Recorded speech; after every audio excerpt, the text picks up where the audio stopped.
अस्सलाम वालेकुम दोस्तों। आज पहली बार मुझ पे सराइकी ज़बान में आमद हुई है। मैं अहले ज़बान नहीं हूँ, तो मेरी कोई गलती हो इसमें तो काबिल माफ़ी समझ लीजिएगा।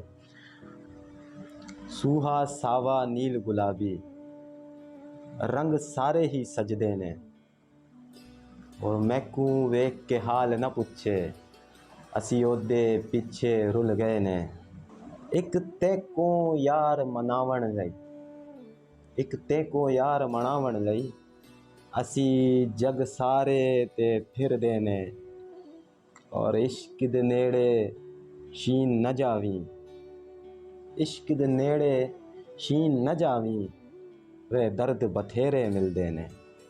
उम्मीद करता हूँ आप सबको पसंद आई होगी, और अगर वाकई आप सबको पसंद आई तो नीचे डिस्क्रिप्शन में मेरा लिंक है यूट्यूब चैनल का। काइंडली, अब तक आपने सब्सक्राइब नहीं किया है तो काइंडली उसे सब्सक्राइब कर दीजिए, मेरी वीडियो को शेयर कीजिए और प्रमोट कीजिए आप अपने भाई को। इंशाल्लाह इसी तरह आप सबकी खिदमत में कोशिश करूँगा कि मयारी अशार हों जो आप सबकी समातों को गिरा ना लगे, आप सबको अच्छा लगे।